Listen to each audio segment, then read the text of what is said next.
Va a ser muy difícil que el tribunal cambie la sentencia de la Corte Superior de Junín, lo que significaría que las sentencias judiciales condenatorias quedarían firmes. Yo acabo de tener una comunicación con el abogado Josué Gutiérrez, es el abogado de Vladimir Cerrón, y como son cuestiones de abogados, entonces yo quiero saber exactamente si es que es exacto lo que nos acaba de decir. Y él nos ha dicho que las sentencias, que efectivamente el 28 de junio se nos dijo que se había revocado la resolución que dejó sin efecto las sentencias en contra de Cerrón, estas sentencias que dio el juez Alain Salas Cornejo, que era de la inhabilitación, y la sentencia sobre corrupción. Dice que estas sentencias, porque él ya ha ido al Tribunal Constitucional, ya no existen, es decir, Cerrón en este momento ya no es corrupto. ¿Es así como funcionan las cosas? Bueno, yo no conozco el caso, como le dije a la productora cuando me llamó, yo le puedo hablar en términos generales, ¿no? Ajá. El Tribunal Constitucional no conoce recursos de habeas corpus directamente. El Tribunal Constitucional en el habeas corpus funciona como una tercera instancia. Por lo tanto, tiene que preceder al Tribunal Constitucional una sentencia de la Corte Superior y antes de eso una sentencia de primera instancia. El habeas corpus se presenta ante un juez de primera instancia penal, la apelación va a la Corte Superior y la decisión negativa de la Corte Superior es la que va al Tribunal Constitucional.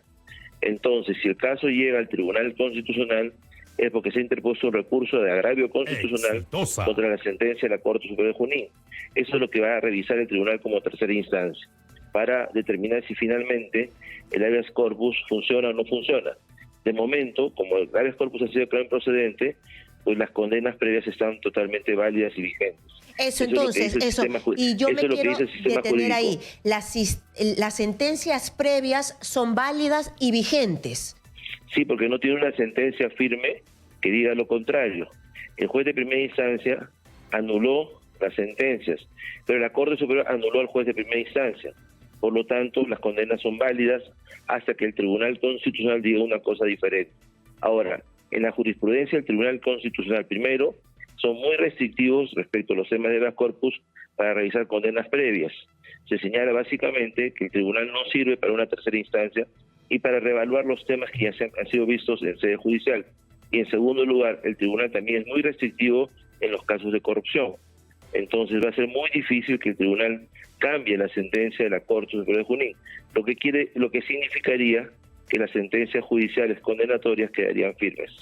Muy bien, porque acá nosotros incluso conocíamos por la presidenta del Poder Judicial, cuando se suscitó todo este hecho en Huancavelica, que todavía había una queja pendiente del Ministerio Público y por eso también ellos decían que el caso no estaba cerrado en la Corte Suprema. Es probable que sea así, yo no conozco el caso. Eso es con relación al tema penal. Digamos, penal, ahorita hay dos frentes. El tema penal, donde está la condena, que puede tener una queja o no a la Corte Suprema, y el tema constitucional, que hace que se revise el tema de la penal en un proceso de habeas corpus. Ese proceso ha llegado en vía de recurso de agravio, es decir, en tercera instancia, al Tribunal Constitucional, como si fuera la Corte Suprema, pero en el tema constitucional. Ajá, esto quiere decir que ya dan por agotado, o sea, poniéndonos en los zapatos de cualquier abogado que ve cualquier caso, ya dan por agotado el tema penal porque lo tienen perdido. Claro, porque uno va a habeas corpus cuando el proceso penal previo ha terminado. Dice la ley además que para ir a habeas corpus, conforme al artículo 4 del Código Procesal Constitucional, el proceso ordinario antecedente tiene que ser firme, tiene que ser terminado, porque si no se hubiera terminado sería improcedente el habeas corpus. Muy bien, entonces este recurso de agravio constitucional en temas de corrupción es muy difícil, pero ¿por qué se llama? Difícil. Es muy difícil porque me imagino que las leyes ahora están tratando de cuidar a la sociedad peruana, cuidar a todos los peruanos de los corruptos. Sí, porque el propio Tribunal Constitucional ha sido muy restrictivo en los temas de corrupción. Y cuando una periodista y cualquier peruano llama a un sentenciado en varias instancias corrupto, ¿está difamando a alguien? ¿Está cometiendo algún tipo de exceso? No, porque lo normal sería decirle condenado por corrupción. Ese es el título que tiene, es una persona condenada por delito de corrupción y por lo tanto le corresponde una pena por el delito de corrupción. Es un corrupto, entonces.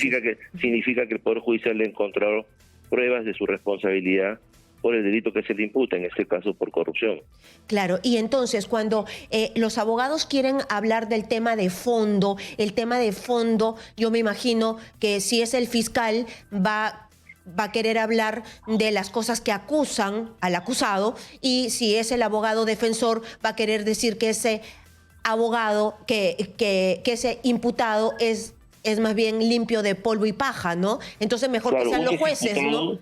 Uno es imputado hasta que hay una condena. Una vez que existe una condena, ya se trata de un condenado y por lo tanto la acción es el delito de corrupción y el sustantivo sería haber cometido un delito de corrupción, es decir, ser corrupto, ¿no? Claro, y además que cuando hay esos temas, en realidad que mejor no sea ni el abogado que es defensor, ni de repente el fiscal, que sino los jueces o abogados que no tienen nada que ver con el tema, que sean los que puedan opinar, ¿no? Porque si no van a ser sesgados. Bueno, depende. Hay quienes, digamos, hay de todo en la viña del Señor, pero en el proceso constitucional ante el tribunal ya no interviene el fiscal, va a intervenir el procurador del Poder Judicial para defender la sentencia condenatoria y el abogado defensor que plantea el recurso de agravio, que es como una casación. Es como llegar a una tercera y última instancia. En el proceso de habeas corpus, la Corte Suprema ya no interviene en su reemplazo el Tribunal Constitucional. Que tiene usted tres instancias: juez de primera instancia que dijo sí, Corte Superior que dijo no, entonces es no porque la Corte Superior, y finalmente el tribunal va a definir si efectivamente la Corte Superior tiene razón o el juez tenía razón. Pero, como le repito, hay abundante jurisprudencia, muchísima, y acabo de leer una ayer justamente, que dice básicamente que el habeas corpus no sirve para revisar los criterios jurisdiccionales de una condena, sino para saber si ha habido o no violación constitucional.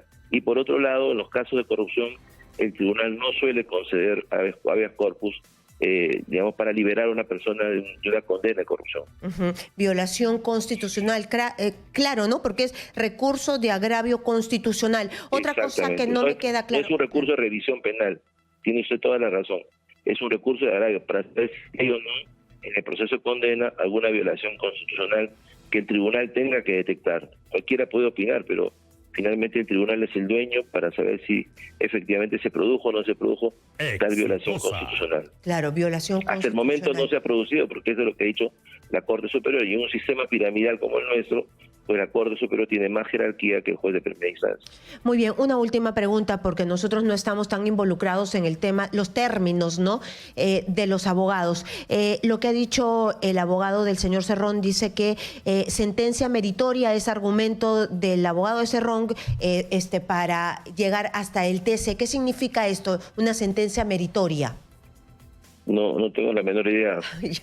Menos yo. Pero, digamos, lo que dice el Código y lo que dice la Constitución es que para llegar al Tribunal Constitucional uno tiene que tener una sentencia denegatoria, ¿no? Si la Corte Superior hubiese sido favorable, eso no llegaría al tribunal y ya estaría liberado de polvo y paja. Pero como la Corte Superior ha sido desfavorable, entonces la Constitución le permite llegar por una denegatoria al Tribunal Constitucional. Hasta ahí es donde yo conozco. Ya de repente entendí mal, de repente apunté mal.